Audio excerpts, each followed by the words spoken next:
এত অল্পে হাত ঘোটালে হবে? আরো খান কতক লুচি আর মাংস দিয়ে যা। হারুবাবুর পা যে একদম খালি হয়ে গেল। আরে না না, আর দিলে খেতে পারবো না, অনেক খাওয়া হয়ে গেছে।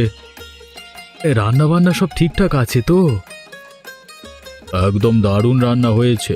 পাচক মশাই কে? আমাদের জগা রান্না করেছে।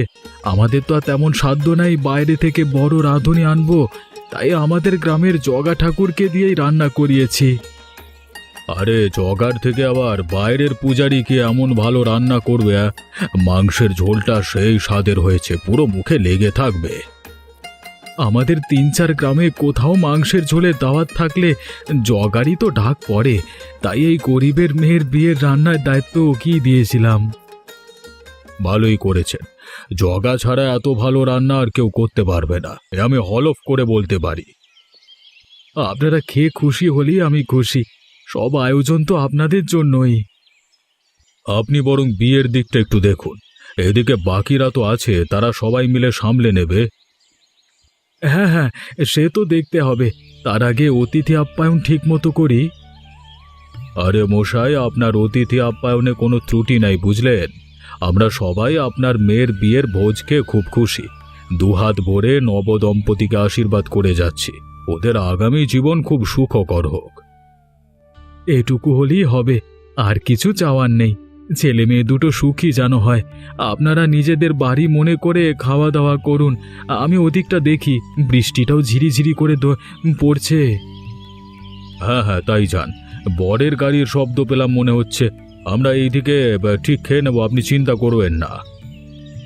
আচ্ছা আচ্ছা, ঠিক আছে। খাওয়া দাওয়া শেষ করে একটু বিয়ে বাড়ির মণ্ডপে আসুন। হ্যাঁ, আমার মেয়েকে আশীর্বাদ করে যাবেন। হ্যাঁ হ্যাঁ, নিশ্চয়ই যাব। আপনার মেয়ে তো আমার মেয়ের মতন। আপনি যান, আমি যাচ্ছি। ঠিক আছে, আমি এগোই তাহলে। বর এসে গেল মনে হয়। হ্যাঁ। আরে ঠাকুরপো, এসো এসো, ভিতরে এসো। এতক্ষণে তোমাদের আসার সময় হলো? কিরে কানন, তুই তো আগে আসতে পারতিস। আসলে দিদি, তোমার ভাইয়ের তো অনেক কাজ থাকে, শুধু ঘুরে বেড়ালেই চলে না। বাড়ি গাড়ি সব কাজে চলে গিয়েছিল। তুমি তো জানো আমি আবার গাড়ি ছাড়া কোথাও যেতে পারি না।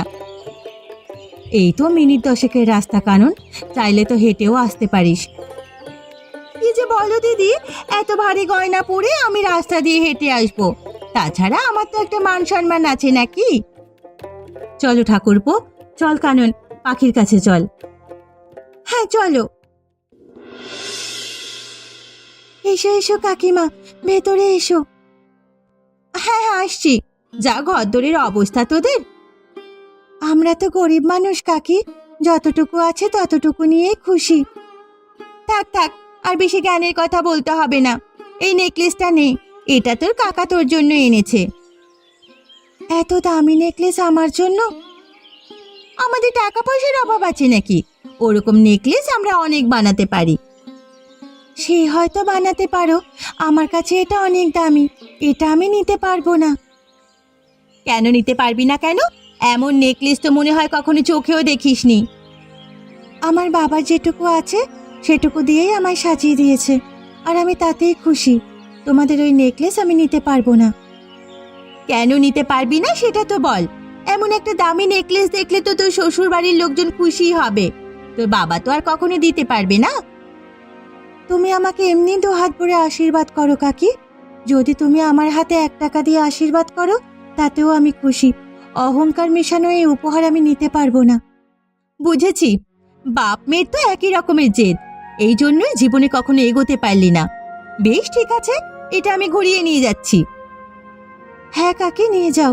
তুমি আর কাকা যেদিন নিজেকে অহংকার ছেড়ে আমাদের কাকা কাকি হয়ে আমাকে আশীর্বাদ করবে, সেদিন তোমাদের বাড়িতে আমি আর আমার স্বামী ঝোল মাংসের দাওয়াত খেয়ে আসবো। এটাই হবে আমার বিয়ে সেরা উপহার। অপেক্ষায় রইলাম। বেশ, তুই যখন বলছিস সেটা আমি ঘুরিয়ে নিয়ে যাচ্ছি। কাজটা তুই মোটেও ভালো করলি না। আমি তো বলছি কাকি, তোমার দেওয়া একটা সুতো আমার কাছে গুরুত্বপূর্ণ, কিন্তু তা যেন অহংকার জড়ানো না হয়। দেখি তোর কাকা কোথায়, আমরা বাড়ি ফিরবো। এখনই ফিরে যাবে কাকি? খাওয়া দাওয়া তো করে নাও, তারপর যেও। আমার খাওয়া দাওয়া করার কোনো ইচ্ছে নেই। এই তো খাওয়াচ্ছিরি, আগে তোর কাকা কোথায় দেখি। কে কোথায় আছিস? তাড়াতাড়ি আমার ভাইকে খাবার দে, একদম গুছিয়ে সাজিয়ে দিস। দাদা, তুমি যদি আর একটু চেষ্টা করতে না, তাহলে আজকে পাখির বিয়েটা আরো ধুমধাম করে দিতে পারতে। এই আমাকেই দেখো না, কি সুন্দর ব্যবসা করে লাখপতি হয়ে গেছি। দেখ ভাই, আমার এত বড় লোক হওয়ার ইচ্ছে নেই। সারা জীবন ছাত্র পড়িয়ে যা পেয়েছি তাই অনেক, এর চেয়ে বেশি আর কিছু চাই না। সারা জীবন সততার জ্ঞানের কথা বলতে বলতে তুমি জীবন কাটিয়ে দিলে, বাইরে পৃথিবীটা আর দেখলে না। আমার আর বাইরের পৃথিবী দেখে কি কাজ ভাই? আমার তো এখানে শান্তি। তুই আর কথা না বলে খাওয়া শুরু কর, আমি নিজে দাঁড়িয়ে থেকে তোকে খাইয়ে যাই। কি কি খাবার আছে দেখি? কিছু আয়োজন করতে পারিনি ভাই, সামান্য কিছু। সবাই বলছে রান্না নাকি খুব ভালো হয়েছে, বিশেষ করে মাংসের ঝোল আর পোলাওটা নাকি খুব সুন্দর হয়েছে। সবাই যখন বলছে তখন আমি না হয় প্রথমে মাংসটাকেই খেয়ে দেখি। হ্যাঁ হ্যাঁ ভাই, খা খা, বল তো খেয়ে কেমন হয়েছে। জি জি জি জি, ও জঘন্য রান্না। কে বলেছে এসব রান্না ভালো হয়েছে? বাজে রান্না আমি কখনো খাইনি। এত মাংসগুলো তো একদম সেদ্ধ হয়নি, আর পোলাও এর চাল তো একদম গলে যাচ্ছে। খুব বাজে রান্না। এরকম বাজে বিয়ে বাড়ির খাওয়া গোনা খাইনি। কি বলছিস ভাই? সবাই বলছে এত ভালো, তুই বলছিস খারাপ? এদের মতিভ্রম হয়েছে, না হলে খেতে পারে না। আরে মাগনা খাবার পেয়েছে তো তাই আহাবাচা করছে। এসব কেউ কোনো ভালো বলতে পারে কে? না না ভাই, এলাকার সব বিশিষ্ট মানুষরাই এ কথা বলেছে, ওনারা সব উঁচু দরের লোক। তাহলে হয়তো ওনাদের রুচি নষ্ট হয়েছে, না হলে এমন বলতেন না। যাক দাদা, আমি উঠছি, ডেকে এনে এমন অপমান না করলেও পারতে। যত সব আমাকে ভুল ভাবছিস ভাই, আমার যতটুকু সামর্থ্য ছিল তার মধ্যে যা পেরেছি করেছি। ভবিষ্যতে আমাকে নেমন্তন্ন করবার আগে একটু ঠিকঠাক ভাবে আয়োজন করো দাদা। এত সস্তার খাওয়া আমি খাই না। তোমার বউকে নিয়ে আমি এখন বের হয়ে যাচ্ছি। দাঁড়া ভাই দাঁড়া, এমনটা করিস না ভাই, দাঁড়া। মায়ের খাওয়া হয়ে গেছে? মাকে তো দেখছি না। হ্যাঁ হ্যাঁ, মা খেয়ে বিশ্রাম নিচ্ছেন। আমি বললাম আমি যখন আছি আপনাকে আর বসে থাকতে হবে না। বাহ, বেশ গিন্নি গিন্নি হয়ে উঠেছ দেখছি। ভালো ভালো। আমি কি বাচ্চা মেয়ে নাকি? আমি সব কাজ করতে পারি, গিন্নি তো হবই। হ্যাঁ হ্যাঁ, সে তো অবশ্যই। তা বড় গিন্নি, আজকে কি রান্না করেছো শুনি? আজ করেছি ভাত, মাছের মাথা দিয়ে ডাল, পাট শাকের ভাজা আর মাংসের ঝোল। বাবাই তো বিশাল আয়োজন। তাহলে তো সত্যিই বলা যায় তুমি গিন্নি হয়ে উঠেছো। এত কিছু আয়োজন যখন একা হাতে সামলাতে পেরেছো, সংসারটাও নিশ্চয়ই সামলাতে পারবে। খাচ্ছি, খিদেও পেয়েছে খুব। তাহলে কথা না বলে খাওয়া শুরু করো। গিন্নি, তোমার হাতের রান্না তো অসাধারণ গো। পারলে তোমার হাতটা সোনা দিয়ে মুড়িয়ে দিতুম, কিন্তু সে ক্ষমতা তো আমার নেই। তাতে কি হয়েছে? সোনায় মোড়া হাতে নেই আমি তোমার জন্য রান্না করতে পারবো, তার থেকে আমার এই হাত ভালো। আমি তো শুনেছিলাম বিয়ের আগে নাকি তুমি এ গাছ থেকে ও গাছে লাফিয়ে বেড়াতে, তাহলে এত সব রান্না শিখলে কখন? কেন, আমি শুধু লাফিয়ে বেড়াতাম বুঝি? মায়ের হাতে হাতে সব কাজই করে দিতাম, তাই তো এত কাজ শিখতে পেরেছি। নমুনা তো আমি দেখতেই পাচ্ছি। নমুনা কি খারাপ? আমি কি খুব খারাপ কাজ করছি? একদমই না, তোমার মতো গিন্নি মানুষ কি আর ভুল কাজ করতে পারে? মজা করছো তুমি আমার সঙ্গে? তোমার সঙ্গে মজা করব আমার ঘাড়ে কটা মাথা? তুমি বরং আমাকে একটু ভাত আর মাংসের ঝোল দাও দেখি, খাসা হয়েছে। হ্যাঁ হ্যাঁ, এই নাও, তোমার জন্যই তো রান্না করা।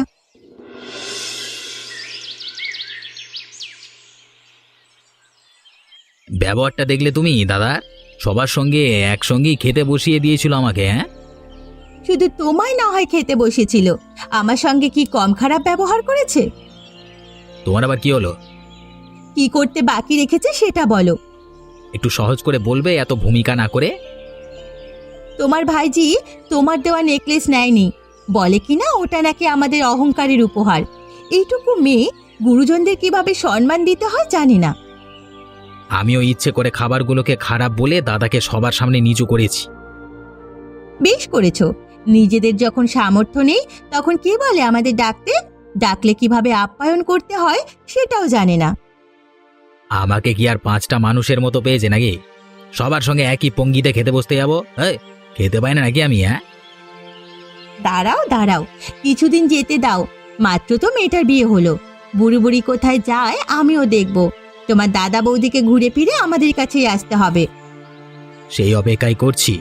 দেব তখন ধোতা মুখ ভোতা করে আমাকে অপমান, দেখবো এত জেদ কোথায় যায়।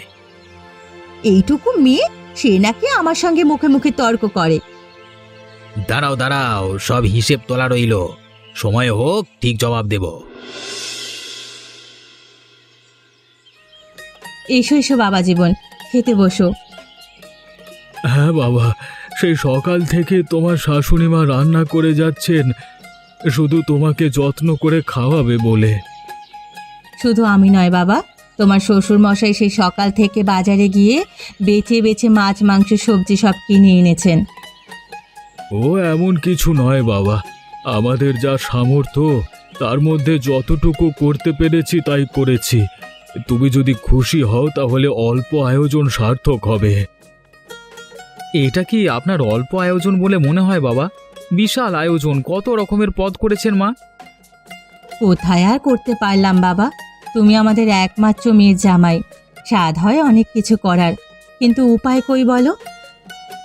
আপনি যা করেছেন মা, এটা অনেক বেশি, আর কিছু চাই না। পাখি, তুমিও খেতে বসো। মা বাবা আপনারাও একসঙ্গে বসুন। তা কি কখনো হয় নাকি বাবা?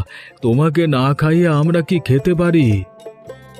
তা বললে তো হবে না বাবা, আমাকে যদি বাড়ির ছেলেই ভাবেন, আমি যা বলছি সেটা করতে হবে। আপনারা না খেতে বসলে আমিও বসবো না। আমি বসে পড়লে তোমাকে কি পরিবেশন করবে বাবা? আপনি সব তরকারি মাঝে রাখুন, আমরা সবাই চামচ দিয়ে নিয়ে খেয়ে নেব। তোমার জামাই যখন এত করে বলছে তখন বসে পড়ো তো। মা, আর দেরি করবেন না, কত খিদে পেয়েছে বলুন তো, কত দূর থেকে এসেছি। বসে পড়ুন, বসে পড়ুন। আর লজ্জা পেয়ে লাভ নেই গিন্নি, বসে পড়ো। জামাই তো আমাদের ছেলেই, লজ্জা পেয়ে কি লাভ? জামাই যখন চাইছে সবাই একসঙ্গে খাবো, তখন আজকে আমরা সবাই একসঙ্গে খাবো।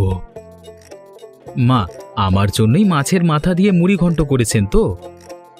হ্যাঁ বাবা, তোমার যে খুব প্রিয় তা আমি জানি। কে বলো দেখিনি কেমন হয়েছে? তার আগে ওটা দিয়ে খাওয়া শুরু করি। এই নাও মুড়ি ঘন্ট, কে বলো দেখি। দারুণ মা, দারুণ, আপনার রান্নার কোনো জবাব নেই। এই নাও বাবা মাছের কালিয়া, সব খেয়ে উঠতে হবে কিন্তু, না খাইয়ে ছাড়বো না। বেশ বেশ। আচ্ছা বাবা শোনো, আমার বোন মানে পাখির পিসি কালকে দুপুর বেলায় তাদের বাড়িতে তোমাদের মাংসের ঝোল ভাত খাওয়ার দাওয়াত দিয়েছে। আমাদেরও যেতে বলেছে বটে, আমার মনে হয় কালকে কাজ পড়ে যাবে। পাখি তোমাকে নিয়ে যাবে, বাড়ি বেশি দূরে নয়। যেও বাবা, অনেক আশা নিয়ে ডেকেছে। অবশ্যই যাব, যদি পাখি নিয়ে যায়। নিশ্চয়ই নিয়ে যাব। আকাশবাবু চললেন কোথায় এই ভর সন্ধেবেলায়? ব্যবসার কাজে যাচ্ছি। সেদিন আপনার ভাইজির বিয়েতে খেলাম, উফ কি দারুণ আয়োজন। খেয়েছেন খেয়েছেন, আমাকে এত শোনানোর কি আছে? আরে আপনাকে শোনাচ্ছি কোথায়, নিজের ভাইজি, আপনার তো নিজের ভাইজির বিয়ের ভোজ, এত ভালো হয়েছে না জানিয়ে পারলাম না। আচ্ছা হারুবাবু, ওই ভোজটাকে এত ভালো লাগলো। আপনি তো এই এলাকার গণ্যমান্য মানুষ, আপনি তো ঠিক ভুলটা বুঝতে পারবেন। কিসের ঠিক ভুল বলুন তো আকাশবাবু? ওটা কি আদবে ভালো রান্না হয়েছে? আমি তো কিছুই মুখে দিতে পারিনি। আপনারা সবাই মিলে বলছেন রান্না নাকি ভালো হয়েছে। কার কি দেখেছি তা তো আমি বলতে পারবো না, আমার তো খুব ভালোই লেগেছে। দিন দিন কি আপনার রুচি এত নিচে নেমে যাচ্ছে? এই খাবার আপনাদের ভালো লাগছে? আমাদের রুচি ঠিকই আছে আকাশবাবু, আপনি বরং আপনার মনটাকে পরিষ্কার করুন।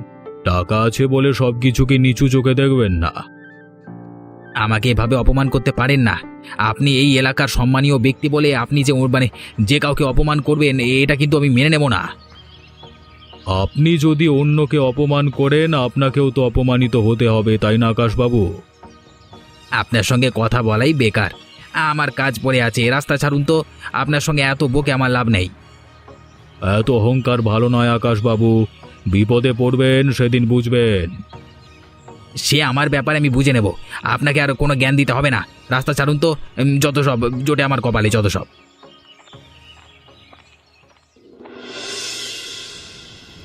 বাবা, খুব সামান্য আয়োজন করেছি, বেশি কিছু করতে পারিনি। একা মানুষ থাকি তো, মাংসের ঝোল আর ভাতটুকুই করতে পেরেছি। ভালো করেছেন পিসিমা, এই মাংসের ঝোল আর ভাত এখন আমার কাছে সব থেকে বেশি সুস্বাদু। কয়েকদিন যা জোর খাওয়া চলছে, এখন এই পাতলা করে মাংসের ঝোল আর ভাত মুখের রুচি দিয়েছে। সত্যি বলছো নাকি আমার মন রাখার জন্য বলছো? সত্যি বলছি পিসিমা। এমন দিনে তোমাদের ডাকলাম যে বাইরে বৃষ্টি শুরু হয়ে গেল। এই ছোট্ট ঘরে তোমাদের যে বৃষ্টির মধ্যে অসুবিধে হচ্ছে তা আমি বুঝতে পারছি বাবা, কিন্তু তোমাদের এই গরিব পিসিমার থেকে আর বেশি কিছু করার ক্ষমতা নেই। এমন কেন ভাবছেন পিসিমা? আমি গ্রামের ছেলে, আমাদের বাড়িতেও জোর বৃষ্টি হলে ঘরের চাল অনেক সময় ফুটো হয়ে জল পড়ে। তোমরা হলে আমার মেয়ে জামাই, তোমাদেরকে যদি না যত্ন করে খাওয়াতে পারি, বসতে দিতে পারি, তবে কি আমার ভালো লাগে? আপনি ওসব না ভেবে আমাকে আর এক হাতা ভাত আর একটু মাংসের ঝোল দিন দেখি।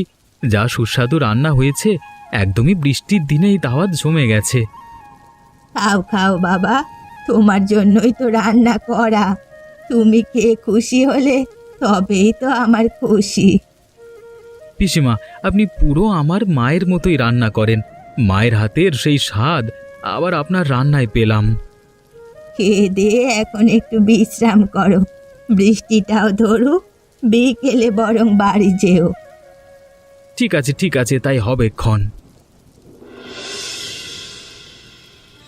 ছেলে মেয়ে দুটো সে কখন খেতে গেল, এখনো তো ফিরল না। তুমি অত চিন্তা করো না, আসলে বাইরে বৃষ্টি পড়ছে তো, তাই হয়তো ওদের পিসিমা ছাড়েনি। ঠিক সময় হলে চলে আসবে। তা হবে হয়তো। মেয়েটা সবার আশীর্বাদ পাচ্ছে, শুধু যদি কাকা কাকিমার আশীর্বাদটুকু পেত। আমার বিশ্বাস একদিন না একদিন সেটাও হবে। আর কবে গিন্নি? ভাই তো আমার টাকা পয়সার অহংকারে এমনই হয়ে গেছে যে এখন মানুষ আর মানুষ বলে মনে করে না। একদিন না একদিন নিজে থেকেই ঠাকুরপো সমস্ত কিছু বুঝতে পারবে, দেখো সেদিন তোমার কাছে নিশ্চয়ই আসবে। আমি তো সেই দিনটারই অপেক্ষা করছি। আমরা দুই ভাই আবার আগের মতো মিলেমিশে থাকতে পারবো। পারবে গো পারবে, দেখবে সব ঠিক হয়ে যাবে। গিন্নি, বাবা মারা যাওয়ার পরে আমি আমার মার ভাইটাকে বুকে আগলে ধরে বড় করেছি। কত ছোট ছিল আর সেই ভাই আমার থেকে এত দূরে, এটাই মেনে নিতে পারছি না। একটু সময় দাও, সব ঠিক হয়ে যাবে। আমিও তো চাই আমরা সবাই আবার আগের মতো একসঙ্গে থাকি। ভাইটার জন্য মাঝে মাঝে খুব চিন্তা হয়। টাকা পয়সার পেছনে ছুটতে ছুটতে কখন না ভুল রাস্তায় চলে যায়। না না, এই দিক থেকে তুমি বিশ্বাস রাখো, ঠাকুরপো যতই বড়লোক হতে চাক কখনো ভুল রাস্তায় চলে যাবে না। তাহলেই ভালো, বিপথে না গেলেই ভালো। আমি বরং একটু এগিয়ে দেখি ব্যাপারটা কি হলো। ওরা চলে আসবে, তোমাকে আর এই বৃষ্টিতে বাইরে বেরোতে হবে না। এমনিতেই তোমার শরীর খারাপ। আমি একদম সুস্থ, বুঝলে? একদম 100 হাতের শক্তি আমার শরীরে। তুমি আমাকে সামান্য বৃষ্টির ভয় দেখাচ্ছ? হাজারখানা রোগ বাঁধিয়ে রেখেছো শরীরে, রক্তে চিনির পরিমাণ তো হু হু করে বাড়ছে, তার দিকে খেয়াল আছে? সব ঠিক হয়ে যাবে। সবাই একসাথে মিলেমিশে থাকলে আমার সব চিন্তার অবসান গো। বুঝলাম, ঘুরে ফিরে সেই এক কথা। আমার মনে হচ্ছে খুব তাড়াতাড়ি সব ভালো হবে। তাই হোক। রাস্তাগুলো কি পিচিল হয়েছে বর্ষায়, একদম হাঁটা যাচ্ছে না। কেন যেন রাস্তাগুলো ঠিক করে না। একটু এদিক ওদিক হলেই পুকুরে গিয়ে পড়বো নির্ঘাত। দেখো পাখি, সামনে চেয়ে দেখো, কাকা শ্বশুরমশাই আসছেন। রাস্তা চলাই এখন দায় হয়ে উঠেছে। আমার এত দামি জুতোখানা কাদাতে নিয়ে চলাও যাচ্ছে না। আগে জানলে কাছারিতে আজকে থেকে যেতাম। কাকাবাবু, কাকাবাবু শুনছেন? কে ডাকে আমাকে কাকাবাবু বলে? এমনিতেই রাস্তায় চলতে আমার দফারফা হয়ে যাচ্ছে, আবার কে ডাকে গলা?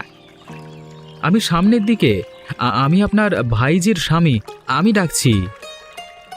ও তোমরা, তা মাঝ রাস্তায় দাঁড়িয়ে এভাবে কাকা বাবু করছো কেন? হ্যাঁ, না ভাবলাম আপনার সঙ্গে তো এই প্রথমবার দেখা হলো, একটু কথা বলি। এটা কি কথা বলবার জায়গা? যত সব বিয়াক্কেলে মানুষ, যেমন বিয়াক্কেল শ্বশুর তেমন বিয়াক্কেল জামাই, যত সব। আপনি কিন্তু আমার শ্বশুর মশাইকে কিছু বলতে পারেন না। এই সরো তো, আমাকে যেতে দাও। মেলা বকছে আমার সামনে, সময় নষ্ট করছে, এগিয়ে যাই আমি, চলো। দেখলে পাখি কেমন চলে গেল। বাঁচাও, কে কোথায় আছো? বাঁচাও, আমি জলে ডুবে যাচ্ছি, বাঁচাও। কাকাবাবুর গলার আওয়াজ মনে হচ্ছে না, কি হলো দেখি তো পেছনে ঘুরে।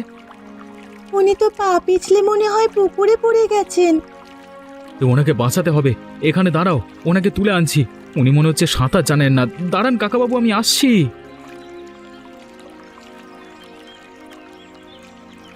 তুমি আমাকে বাঁচালে বাবা, না হলে বোধহয় ভরা পুকুরে আমার আজকে মৃত্যু ঘটতো। ছি ছি ছি ছি, ওসব কথা বলবেন না। এখন কেমন বোধ করছেন? এখন আমি ঠিক আছি বাবা, আমি বুঝতে পেরেছি মানুষের থেকে বড় কিছু হয় না, টাকা পয়সা থাকলেই সব হয়ে যায় না। এতদিন আমি তোমাদের সাথে অনেক অন্যায় করেছি, আজকে আমি সব ভুল বুঝতে পেরেছি, আমাকে ক্ষমা করে দিও। মানুষ মাত্রই তো ভুল হয়, আপনি যে বুঝতে পেরেছেন এটাই অনেক। আপনাকে এখন বাড়ি পৌঁছে দিয়ে আসি।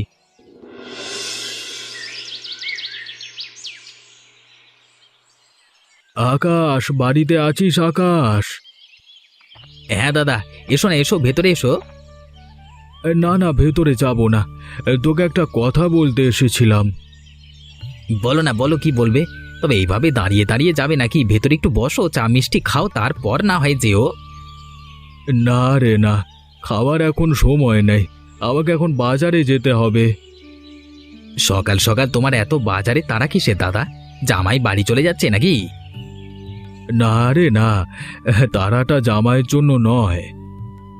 এই সাত সকালে বাজারে ছুটছো কেন? আসলে আমার মেয়ে জামাইয়ের ইচ্ছে আজকে দুপুরে তোরা আমার বাড়িতে খাবি। পাখি নিজের হাতে মাংসের ঝোল রান্না করবে। তোর তো মাংসের ঝোল খুব প্রিয়, তাই ওর ইচ্ছে তোকে করে খাওয়াবে। বুঝেছি, না খেয়ে চলে এসেছি বলে মেয়ের অভিমান হয়েছে। হবে না বল, তুই ওর একমাত্র কাকা, যদি তার বিয়েতে না খেয়ে চলে আসিস অভিমান তো হবেই। মোট কথা, আজকে দুপুরে তোর আর কাননের আমার বাড়িতে ঝোল মাংসের দাওয়াত রইল। পরিবেশটাও খুব ভালো, ঝিরিঝিরি বৃষ্টি পড়ছে। বেশ বেশ, আমি আর কানন ঠিক সময় মতো পৌঁছে যাব। ঝোল মাংসের দাওয়াত আমরা গ্রহণ করলাম, বৃষ্টিতে একদম জমে যাবে। হ্যাঁ বেশ বেশ, আমি তাহলে আসছি এখন। তোরা কিন্তু সময় মতো চলে আসিস, দেরি করিস না।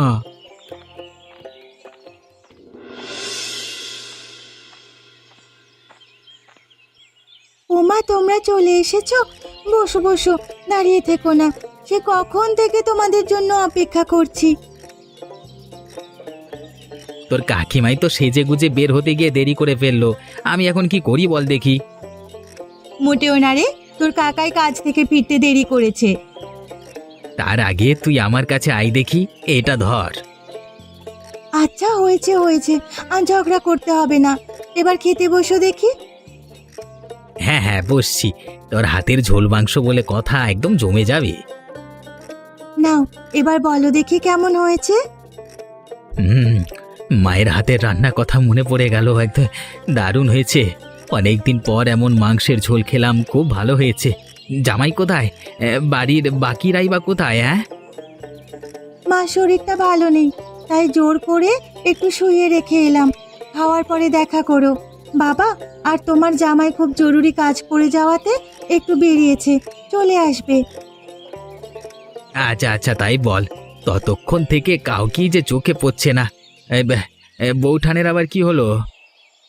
বাতের ব্যথাটা খুব বাড়াবাড়ি হয়েছে, একটু বিশ্রাম নিতে বললাম। ভালোই করেছিস, তুই যে পাকা গিন্নি হয়ে উঠেছিস, আর কাউকেই লাগবে না। কি যে বলো না কাকা। হ্যাঁ রে মা, আমিও তোকে প্রাণ ভরে আশীর্বাদ করি, খুব ভালো থাক, সুখে থাক। তোর হাতের এই ঝোল মাংস যেন আমি শেষ বয়স পর্যন্ত খেতে পারি। তুমি এমনই থেকো কাকা, আর পাল্টে যেও না। না রে মা না, এবার থেকে আমরা সবাই মিলেমিশে একসাথেই থাকবো, আর তুই আমাকে মাংসের ঝোল রান্না করে খাওয়াবি। এমনই মজার মজার গল্প পেতে আমাদের চ্যানেলটিকে সাবস্ক্রাইব করতে ভুলবেন না।